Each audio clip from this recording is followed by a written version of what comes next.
Hello, my name is Matthew Philbrick, host of The Real Game, a podcast by coaches for coaches.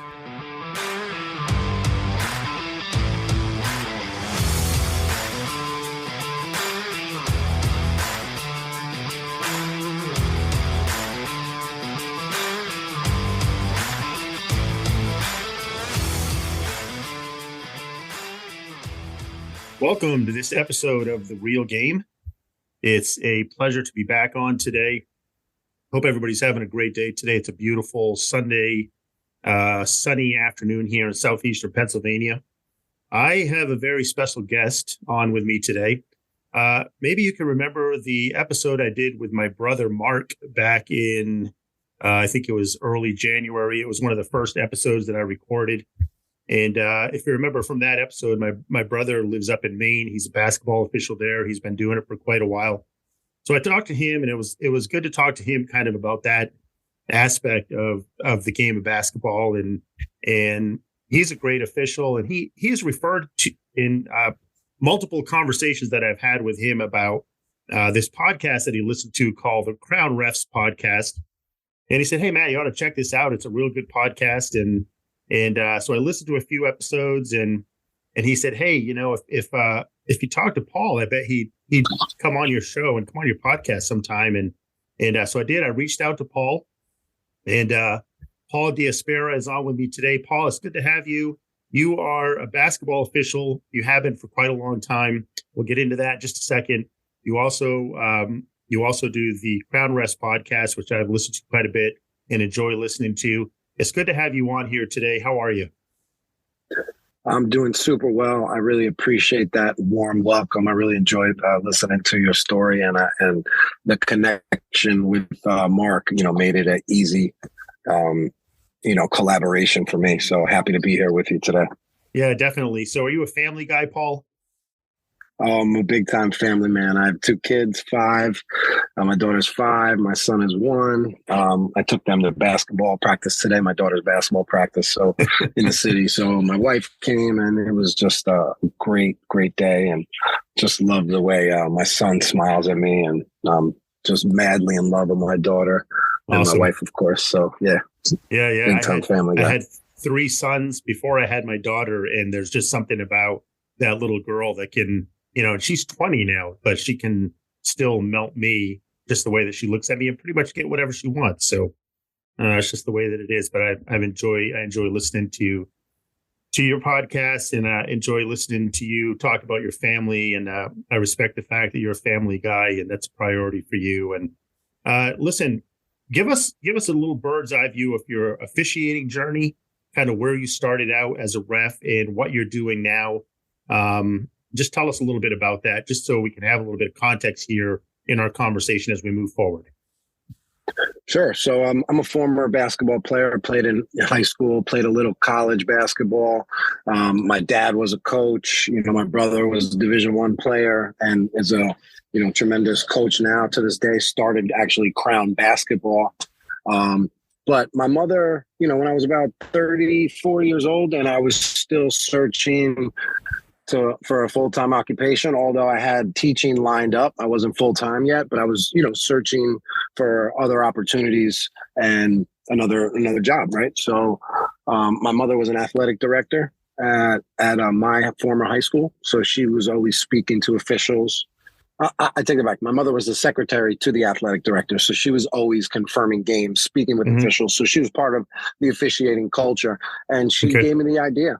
She gave me the idea to take the class. So I took the class in 2011, started reffing a lot of games in 2012.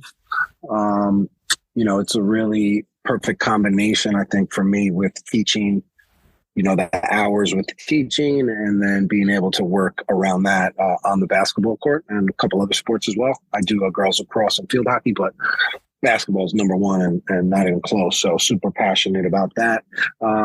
Worked my way up high school and into college, and currently still working college, NCAA men's Division II, Division III, junior college, and the high schools in my area. And actually, I'm just getting home from a men's league game right now.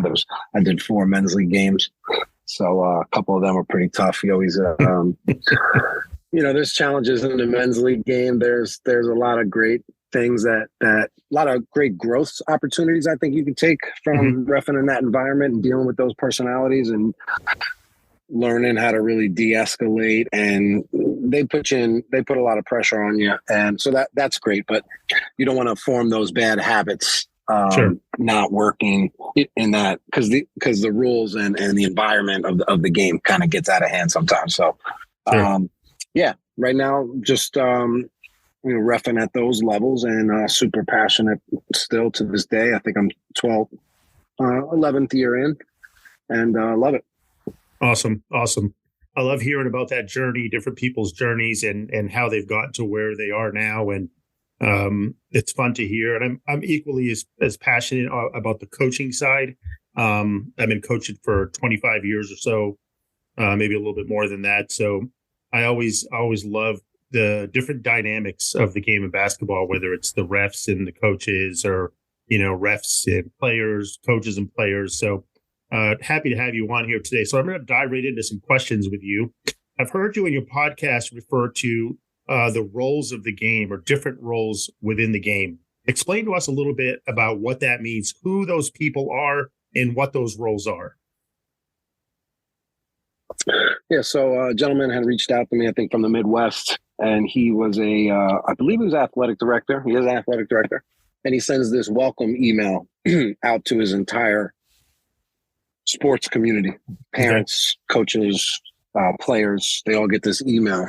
And it really does a great job defining the roles of the game. It's very basic and elementary, but I think it's foundational, and it's it works across all levels. So we have the players. Obviously, their job is to play hard for their team through the ups and downs of the game, and just focus on doing the best job they can as a player. There's the coaches, whose job is to be a positive leader for their players and support their team, just coach their team.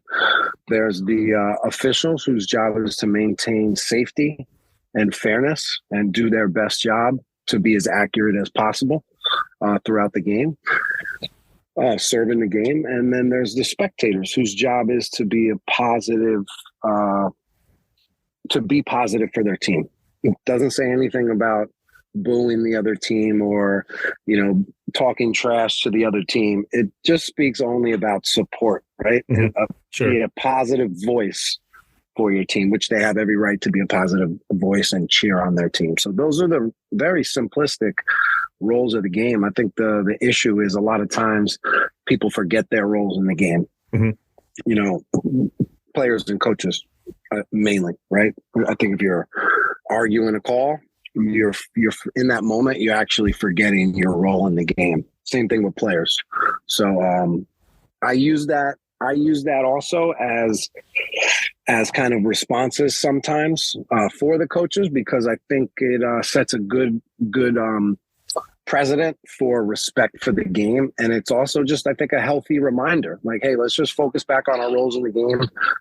I'm gonna just focus on getting the calls right, and you just focus on coaching your team. Does that work? Yeah, no, that's so perfect. Like you said, it is simple, but it's something that we forget a lot as coaches or spectators or players, what our role actually is. And it's good to have that reminder, hey, here's your role, live within that role, do your job within that role, and don't forget what your role is. I think that's a great reminder, and I love hearing that from you. So I appreciate that. I'm sure you've seen all kinds of behavior from coaches, like good and bad and ugly, right? I myself I'm a pretty intense coach when I coach, not towards the officials necessarily, but like I get into the game and I'm passionate about coaching. So how can coaches maintain a level of professionalism towards officials, yet be passionate about coaching at the same time? You know what? I think sometimes, they use passionate, or I'm energetic, or I'm just emotional as sometimes an excuse for unsportsmanlike conduct. So that's the understanding. We're all passionate. You don't have to prove that you're passionate, right? We all love it. So let's just trust each other that we all are here and we all love it. And honestly, the best advice I can give a coach, and I hope you agree, of course, we want to have professional communication. And if there's any questions that you have, maybe more importantly, administratively, you have every right to ask. But I think the less we communicate, the 100% better it is for the game. Mm-hmm. There's really no reason to be talking to the refs. There's no reason for the refs to be talking to the coaches. Yeah. You can't tell me that it's better for the game that you can focus on coaching but still have officiating questions, or vice versa for me, or for players. So I would say go ahead. Go ahead.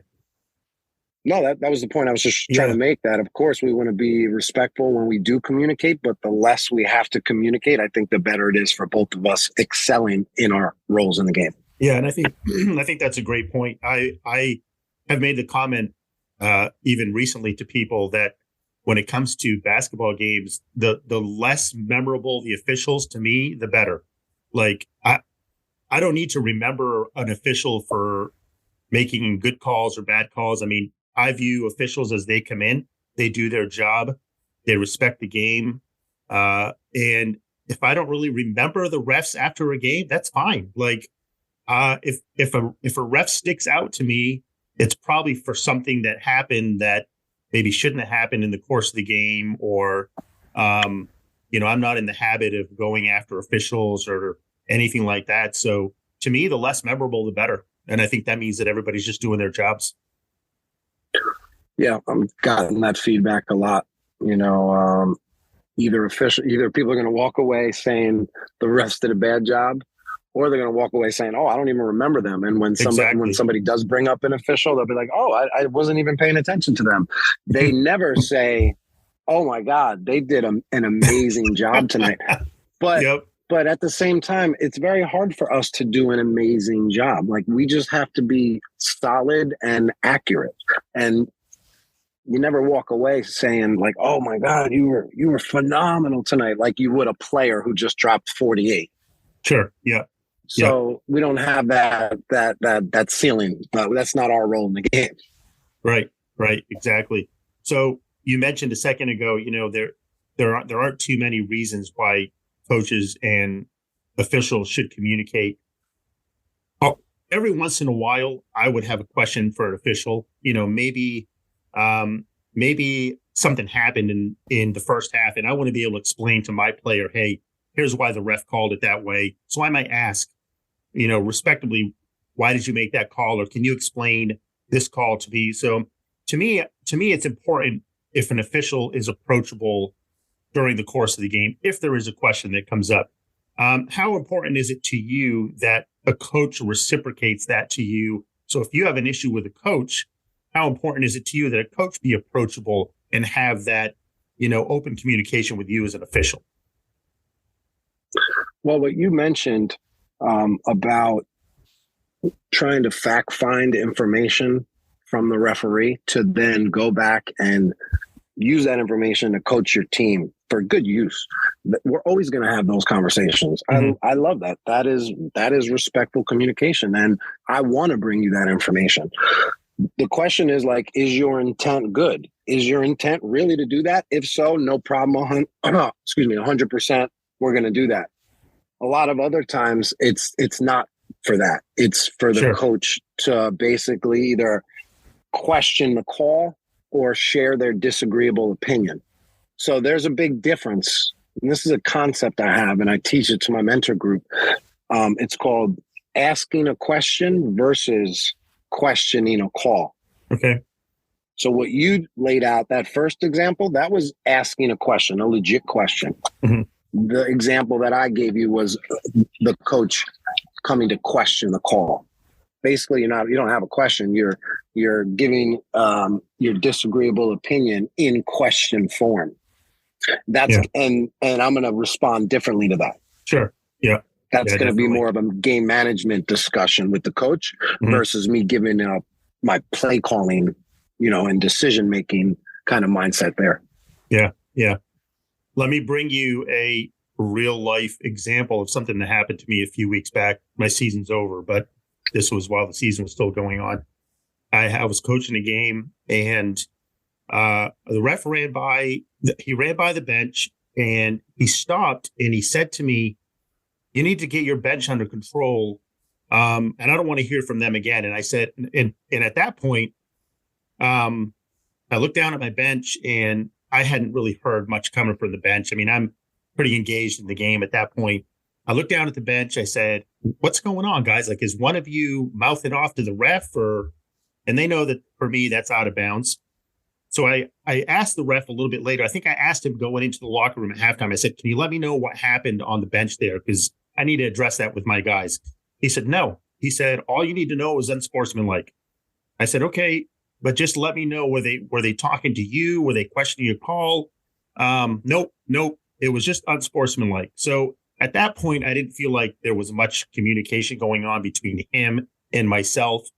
How would you handle that situation? Like, was I out of bounds there to approach him and ask him about that?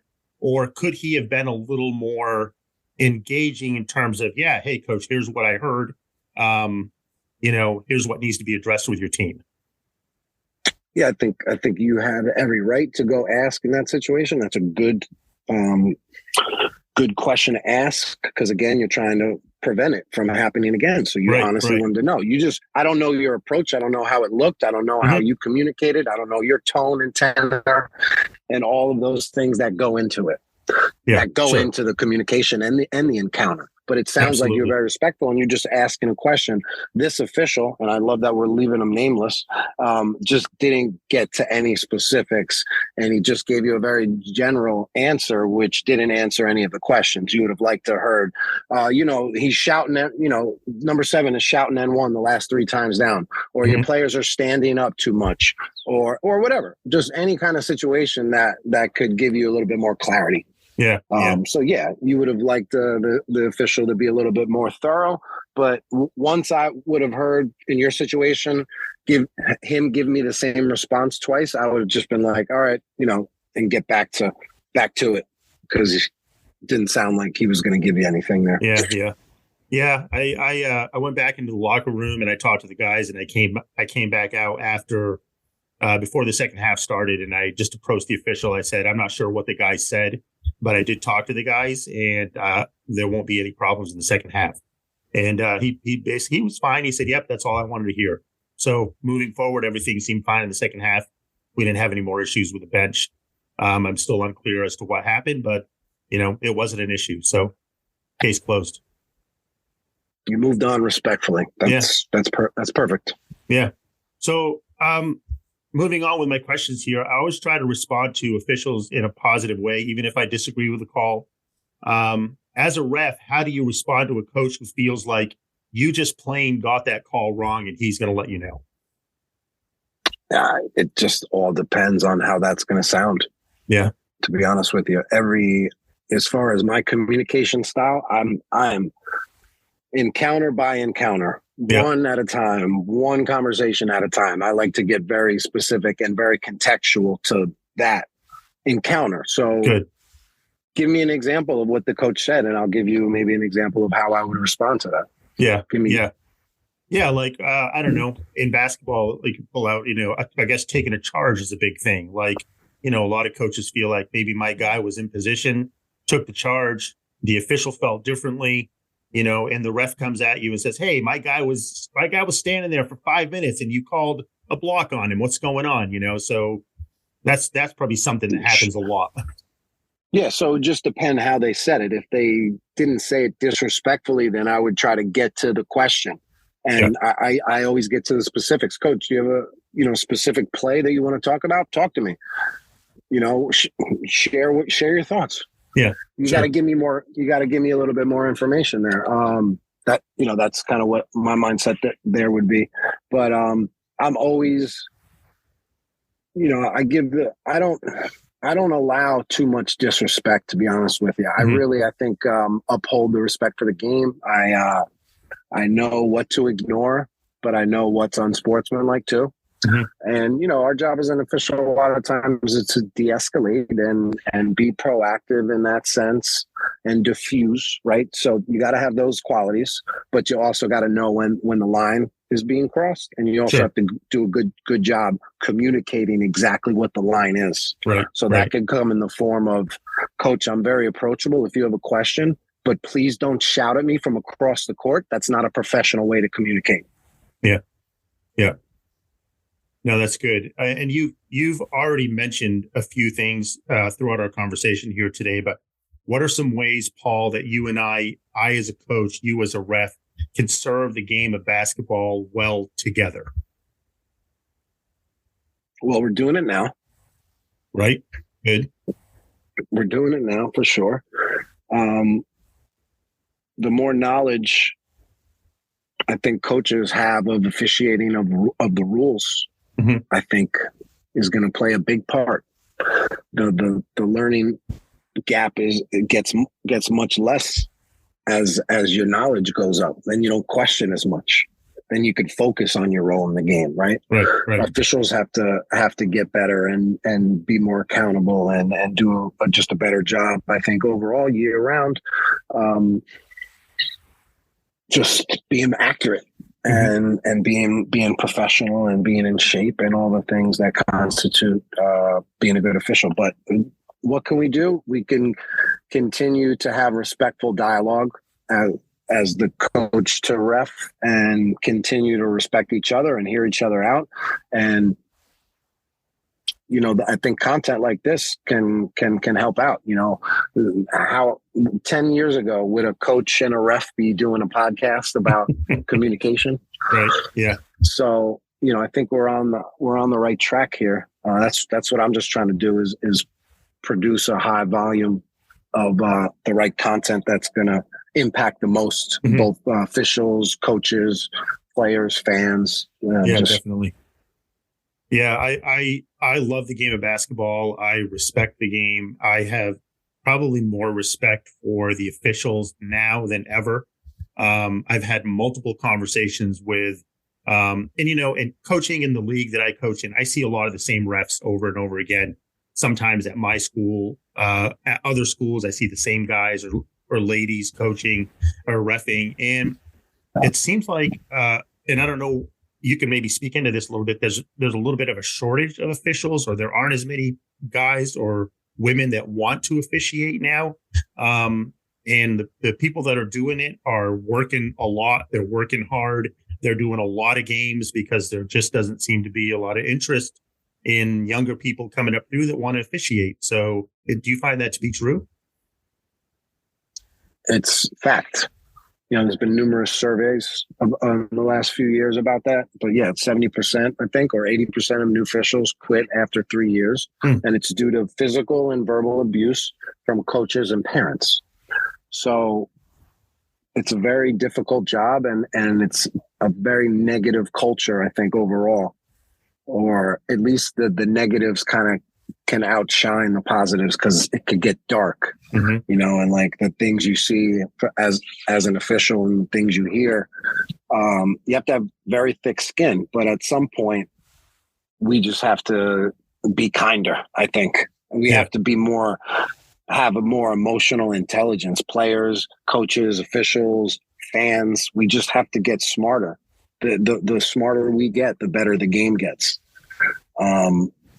So that's what I'm trying to do. I'm trying to impact the game. If I can impact coaches that hear my game management style, it can impact them on the other end of that, on how to speak to a coach, how to speak to a ref. When is the best time to speak to a ref?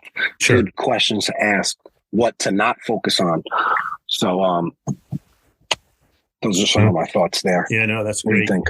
I think that's awesome. And I think, one way that you're doing that is through your podcast. And tell me a little bit about your podcast, like who you're reaching out to, what are some things you're doing to train officials and things like that. On the podcast, we have 316 episodes. We started in 2018. Awesome. So we've been doing it 4.5 years now. We've worked with a lot of great officials on all levels, you know, from the NBA all the way down. Currently, we have the best part of Crown Ref, in my opinion, is the mentor program and community that we have of officials. The one that your brother is in, Mark, where we have 250 refs from around the country that all empower, support, train, and develop one another. It's a year-round program, kind of like a gym membership for referees and for people that appreciate my content and want to work with me, because those are the people that I want to bring into this officiating family that we have right now. So that's been the funnest part about the last 2 years for me, is working with this community and getting to coach a lot more and do a lot of one-to-one coaching, doing small group settings, large group. So it's given me great experience, definitely elevated my game, and it's allowed me to go deeper and really develop relationships with the people from the community, from the people that have supported me. And, those are the people I want to support. No, that's great. That's great. I love the work that you're doing. And the more that I listen to it, the more that I enjoy it. And now that I've met you and talked to you face to face a little bit, it brings kind of a personal, touch to it. So I'm looking forward to listening to more episodes. So listen, a couple more things before we wrap up. This is just for fun. Okay. Sure. I don't watch that much NBA basketball. I just don't like it that much. Kind of stop at the college level, watch a lot of college basketball. So every once in a while I peek into an NBA game. What in the world is a travel now in the NBA? Like the last time I watched an NBA game, I swear guys were taking 4 and 5 steps and the refs weren't even raising their whistles to their mouths. So what's going on with that? Well, I'm not a pro official, so I can't, and I don't speak for the NBA refs, but a lot of people are unaware that there's a different rule in the NBA with regards to traveling and the 0 step. And a lot of onlookers and spectators want to apply the high school rule to the NBA game, and then it infuriates them when they don't see it called the same way, when they're actually unaware of the rules. So that's the number one right there. Is increasing knowledge. Of course, we've seen some pretty viral videos of players taking multiple steps and more than 3 steps for sure. It's one of the most missed calls universally on all levels, I think. And NBA is a little bit different of an animal. It's the humongous business, right? So we want to see highlights. We want to see offense. We want to see entertainment. So that's what we're going to get at the expense of some missed calls sometimes. That a lot of the travels too, or they happen way away from the basket, or as a ball handler's bringing it up and no one's guarding him. So that's true. I just it's true. It's good to hear your perspective on that. It's funny to me, actually. I could care less if they travel or not. Like I said, I don't watch NBA basketball that much, but it's something that we talk about sometimes with coaches or even players.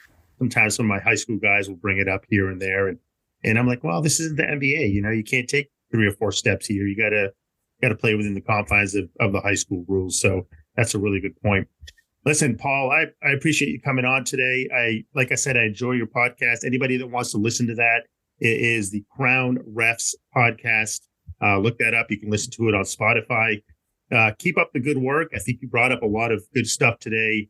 I love what you're doing. I love the point you made about building relationships in the officiating community and mentoring guys. I hope to be able to do the same thing with coaches. And that's my goal for this podcast. I appreciate you coming on, and maybe we can connect again sometime soon.